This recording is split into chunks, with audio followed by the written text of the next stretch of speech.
ನಮಸ್ಕಾರ ರೀ ಎಲ್ರಿಗೂ. ಎಲ್ಲರೂ ಹೇಗಿದ್ದೀರಿ? ಆರಾಮಿದ್ದೀರೇನ್ರಿ? ನಾವು ಆರಾಮಿದ್ದೀವಿ ನೋಡ್ರಿ. ಈಗ ಮುಂಜಾನೆ ವಾಕಿಂಗ್ ಹೋಗ್ಲಕತ್ತೀವಿ ರೀ, ನಾನು ನಮ್ಮ ಯಜಮಾನ್ರು. ಹಾಗೆ ಇಲ್ಲಿ ಆಂಟಿ ಒಬ್ಬರು ಕೆಲವೊಂದು ಆರೋಗ್ಯಕರವಾದ ಜ್ಯೂಸ್ ಮಾಡಿರ್ತಾರೆ ರೀ. ಬೆಳಗ್ಗೆ ವಾಕಿಂಗ್ ಬರೋರು ಖಾಲಿ ಹೊಟ್ಟೆಯಲ್ಲಿ ಕುಡಿತಾರೆ. ಹಾಗೆ ಮತ್ತು ಪಾರ್ಸಲ್ನು ತೊಗೊಂಡು ಹೋಗ್ತಾರೆ ರೀ. ನಾವು ಇಲ್ಲಿ ಬೆಟ್ಟದ ನೆಲ್ಲಿಕಾಯಿ ಜ್ಯೂಸ್ ತೊಗೊಳ್ಳೋಣ ಅಂತ ಇಲ್ಲಿ ತೊಗೋತಾ ಇದ್ದೀವಿ ನೋಡಿ. ಹಾಗೆ ಕಾಳುಗಳನ್ನು, ನೆನೆಸಿಟ್ಟ ಕಾಳುಗಳನ್ನು ಸಹ ಇವ್ರು ಕೊಡ್ತಾರೆ. ನಾವು ಬೆಟ್ಟದ ನೆಲ್ಲಿಕಾಯಿ ಜ್ಯೂಸ್ ಕುಡಿದು ಈಗ ಮನೆಗೆ ಬಂದ್ವಿ. ಮನೆಗೆ ಬಂದಾದಮೇಲೆ ಹೊರಗಡೆ ಕಸ ಗುಡಿಸಿ, ನೀರು ಹಾಕಿ, ರಂಗೋಲಿ ಹಾಕಿ ಈಗ ಒಳಗಡೆ ಹೋಗ್ತಾ ಇದ್ದೀನಿ. ಈಗ ಇಲ್ಲಿ ಒಳಗಡೆ ನನ್ನ ಚಿಕ್ಕ ಮಗ ಚಹಾ ಮತ್ತು ಬನ್ ಬೇಕು ಅಂದಿದ್ದ. ಹಾಗಾಗಿ ಬನ್ ತಂದಿದ್ದೆ. ಈ ಮಗಳು ಚಹಾ ಬನ್ ಬೇಡ, ನನಗೆ ಸಾಬುದಾಣಿ ಉಪ್ಪಿಟ್ಟು ಬೇಕಂದ್ಲು. ಅವಳಿಗೂ ಸಾಬುದಾಣಿ ಉಪ್ಪಿಟ್ಟು ಮಾಡಿಕೊಡ್ಬೇಕಂತ ರೆಡಿ ಮಾಡಿಟ್ಟಿದ್ದೀನಿ. ಈ ಕಡೆ ಚಹಾನು ಮಾಡಾಕತ್ತೀನಿ.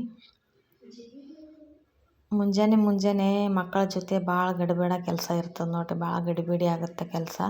ಅವ್ರು ಶಾಲೆಗೆ ಹೋದರು ಅಂದರೆ ಆಮೇಲೆ ನಾವು ನಿಧಾನವಾಗಿ ಕೆಲಸ ಮಾಡ್ಕೋಬೋದು.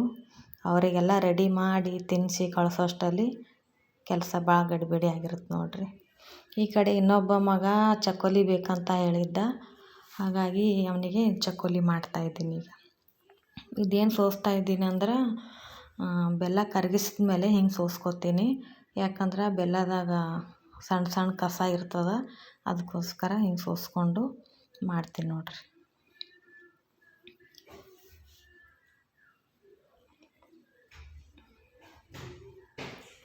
ನೋಡಿರಿ, ಈ ಥರ ಸಣ್ಣ ಸಣ್ಣ ಕಸ ಇರ್ತದೆ, ಹಾಗಾಗಿ ಸೋಸ್ಕೊಂಡೆ ಮಾಡಿಟ್ಟಿರ್ತೀನಿ. ಇದು ರಾತ್ರಿ ಉಳಿದಿತ್ತು ರೀ ಚಪಾತಿ.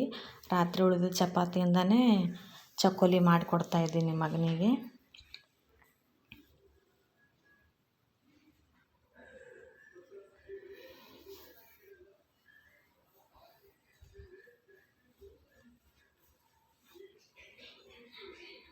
ಈಗ ನೋಡಿರಿ ಚಕ್ಕೋಲಿನೂ ರೆಡಿ ಆಯಿತು.